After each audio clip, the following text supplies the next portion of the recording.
We are taught from a young age that strength means holding on. We're told to fight for love, to stay loyal, to persevere no matter how heavy it gets. But rarely are we taught that real strength can also look like letting go, that sometimes the bravest thing you can do is stop holding on to something that's hurting you. Letting go isn't giving up. It's choosing yourself. There's a quiet dignity in choosing to walk away from what's breaking you, but it's not the kind of strength that gets celebrated. It's not loud or dramatic. It doesn't come with applause. In fact, it often comes with self-doubt, guilt, and a grief that feels confusing, because how do you grieve something you've chosen to release? But here's the truth. You can love something or someone deeply and still realize that they are no longer meant to stay.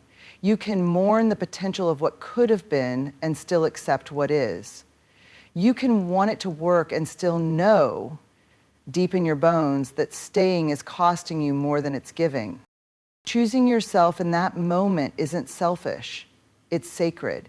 Because for far too long, we've been conditioned to believe that our worth is tied to how much we can endure, how much pain we can hold, how long we can stay in situations that drain the life out of us.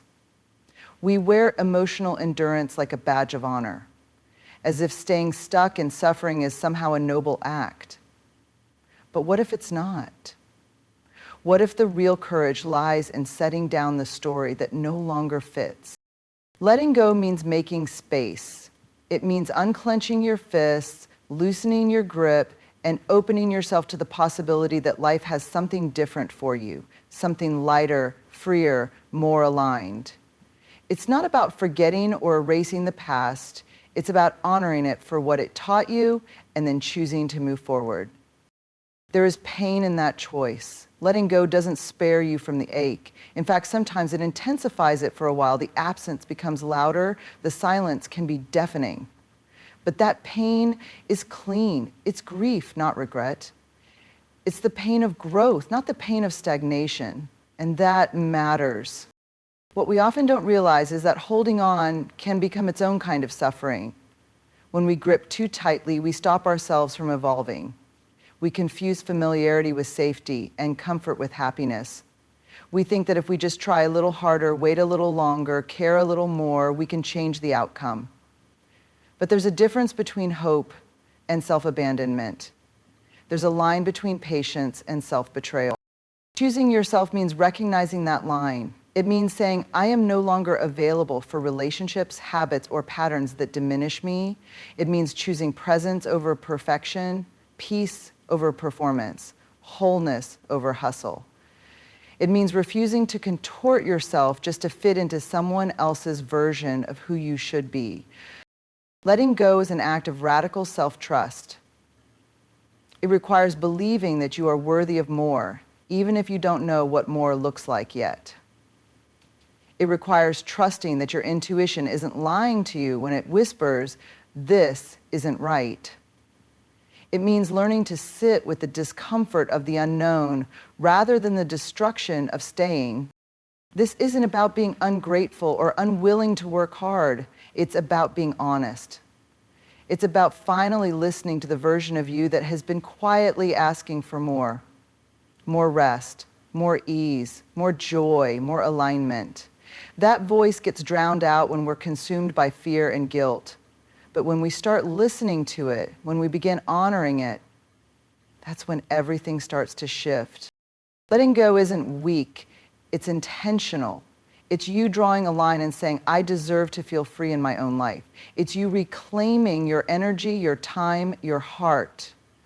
It's you deciding that your well-being is no longer negotiable. So no, letting go is not giving up. It is giving in to truth, to healing, to the deeper knowing that you are meant for more than just surviving. You are meant to thrive. And sometimes the only way to begin again is to finally let go. There's a reason we build emotional armor. At some point in our lives, it served a purpose. Maybe we were hurt, rejected, abandoned, or simply not seen for who we truly are. So we learned how to protect ourselves. We put on layers: sarcasm, silence, perfectionism, people-pleasing, control, whatever helped us feel safe in a world that felt unpredictable or unsafe. But the truth is, what once protected us eventually begins to weigh us down. Emotional armor gets heavy. At first, it feels like survival. It's a necessary adaptation. You learn to read a room, keep your guard up, anticipate people's needs before your own, or never speak your truth for fear it will be used against you. You convince yourself it's working. You're strong, you're unbothered, you're in control. But deep down, you're tired. You're carrying so much just to make it through the day without falling apart. The armor keeps pain out, yes, but it also keeps connection out.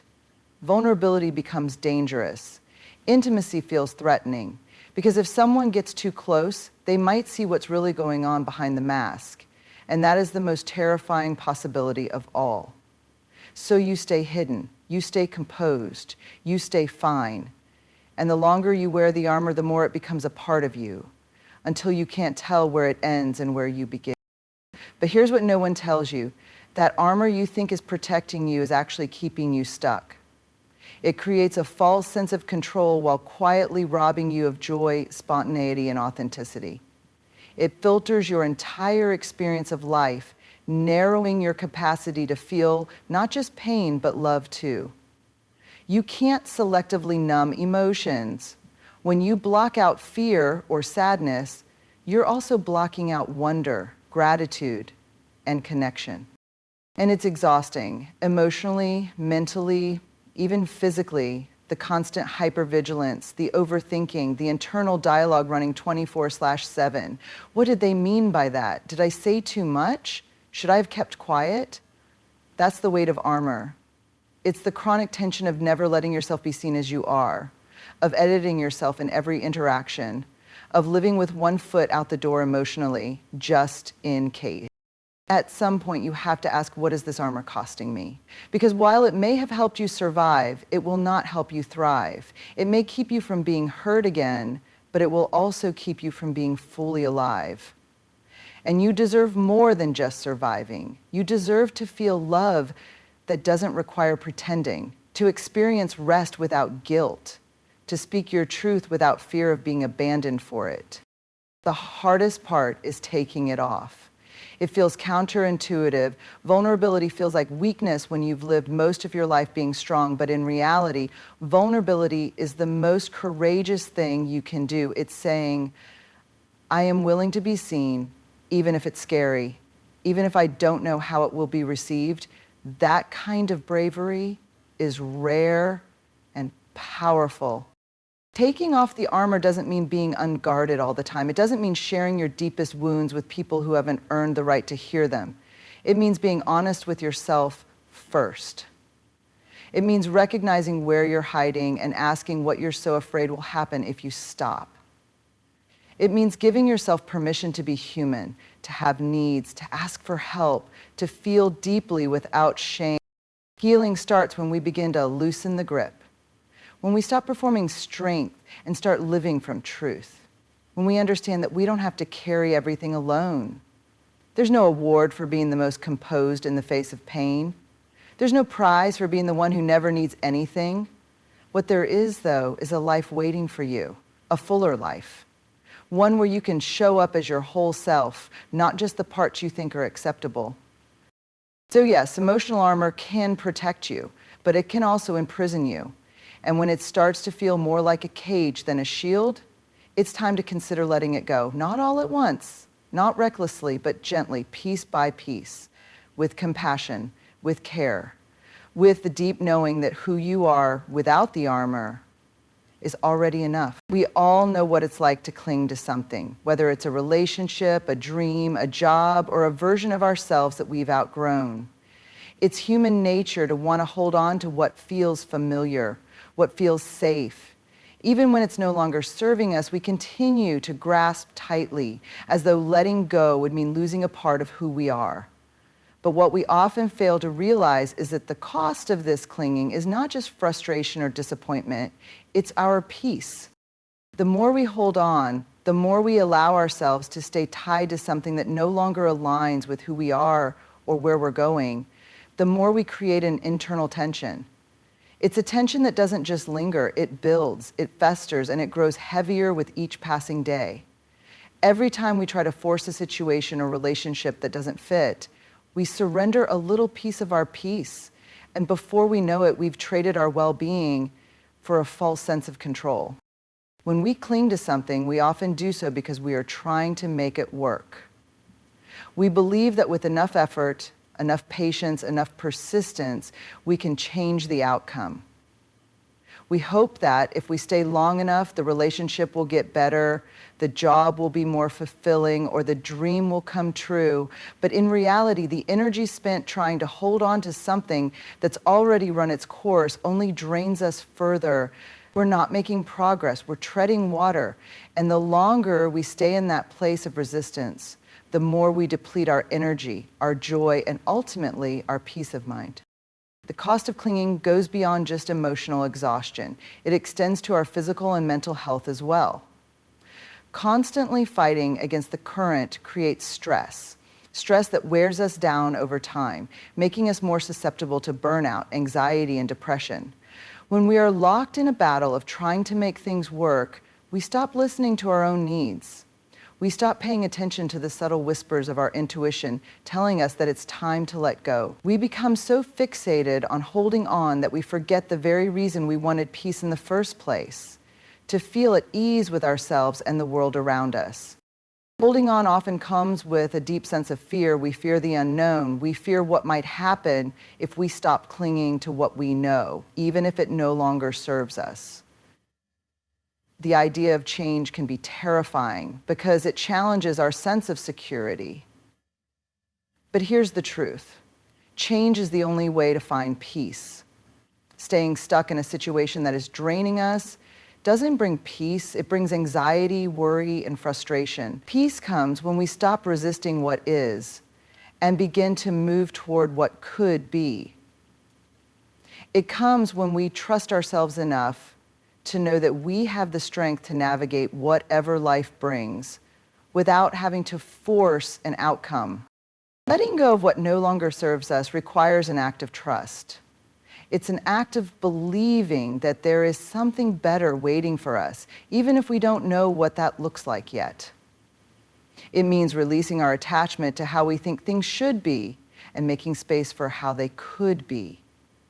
When we cling, we are often holding on to an idealized version of what we wish were true, instead of accepting reality for what it is. And in doing so, we create inner turmoil, we create resistance to the flow of life, which only results in more struggle. When we choose to stop clinging, we free ourselves. We make room for new experiences, new connections, and new opportunities. We give ourselves the freedom to move forward unburdened by the weight of the past or the fear of what might come. Letting go doesn't mean we're giving up. It means we are choosing peace over chaos. We are choosing to let go of the tight grip we have on the past and allow ourselves the freedom to step into the future with an open heart and mind. The truth is, peace isn't something we can force or control. It's a natural state of being that arises when we stop fighting against life and start flowing with it. When we stop clinging to what isn't meant for us, we create space for peace to enter. And when peace enters, everything else falls into place. We can breathe easier, we can think more clearly, we can move forward with a sense of calm and purpose that was never possible when we were busy holding on to the wrong thing. The cost of clinging is not just the loss of energy or time, it's the loss of peace. The thing we all desperately crave, but often sacrifice because we are too afraid to let go. But the truth is, peace isn't a luxury, it's a necessity. And when we stop clinging to things that don't serve us, we make room for the peace we've been longing for all along. The construction of space for a respite is not literal. For most of us, control feels like safety. We think that if we can manage every situation, every person, every emotion, we can prevent chaos, heartbreak, and failure. Control gives us the illusion that we're in charge, that we can dictate the outcomes of our lives, and that we are protected from the unpredictable nature of the world. But what if the very thing we cling to, the belief that we can control everything, is the thing that's keeping us from healing? Healing, in its truest sense, begins the moment we let go of control. It's not about abandoning responsibility or giving up on what we desire. It's about surrendering to the reality that as much as we try, we can't control every detail of our lives. And when we release the need to hold on to every outcome, we open ourselves up to something far more powerful: growth, freedom, and the kind of peace that only comes when we stop fighting what we can't change. The need for control often arises from fear. We're afraid of uncertainty, of loss, of rejection. We believe that if we can manipulate the circumstances around us, we can protect ourselves from pain. But the truth is, when we're constantly trying to control every aspect of our lives, we miss the beauty of vulnerability and trust. We miss the chance to experience life as it is, in all its messy, imperfect glory. Control can keep us stuck in patterns of fear and anxiety, where every choice is made with the intention of preventing something bad from happening, rather than allowing ourselves to be fully present with whatever is unfolding. When we try to control everything, we end up exhausting ourselves. We become consumed by the need to predict every move, to plan for every possibility, to make sure we don't make a mistake. This constant tension doesn't allow space for rest, creativity, or joy. It traps us in a cycle of perfectionism where we can never relax, never be fully ourselves, and never feel truly free. The fear of losing control keeps us in a state of constant hypervigilance, constantly on edge, constantly waiting for something to go wrong. Healing doesn't happen when we're rigid and focused on perfection. It happens when we allow ourselves to be imperfect. It happens when we let go of the need to have all the answers, to know exactly how everything will turn out. It happens when we step into the unknown with trust, when we let go of our fear of failure, and when we allow ourselves to feel the full spectrum of emotions, both the highs and the lows, without trying to control or suppress them. The moment we let go of control is the moment we stop resisting our feelings, our circumstances, and our experiences. Instead of fighting against what we don't want, we begin to accept what is. We acknowledge that life is uncertain and that we can't always predict the outcomes. But we also begin to realize that in that uncertainty, there is room for transformation. In releasing control, we make space for healing to enter. Healing is not a linear process. It's messy, unpredictable, and often uncomfortable. But it is in the discomfort, in the moments when we feel lost or uncertain, that we learn the most about ourselves. When we stop trying to control every step of the journey, we give ourselves permission to move through it with more ease and grace. We give ourselves the opportunity to be more gentle with ourselves, to give ourselves the time and space we need to process, to feel, and to grow. The hardest part of healing is often the letting go of the stories we've told ourselves about who we should be, about what success looks like, about how we should feel, about what we need to do to make everything okay. We've been conditioned to believe that healing requires a formula, a step-by-step process, that we must have control over every aspect of our recovery. But in reality, healing is not something we can force. It is something that unfolds naturally when we give ourselves permission to stop controlling it. When we let go of the need to control, we start to trust ourselves more deeply. We trust that we can handle whatever comes our way, even if it's uncomfortable. We trust that even in the midst of uncertainty, we will find a way to navigate through it. We trust that the pain we feel is temporary and that it will eventually give way to growth. This trust doesn't come from having all the answers, but from knowing that we are capable of facing whatever life presents us without needing to control every outcome. Healing begins where control ends, because it is in that space of surrender that we finally open ourselves up to true transformation.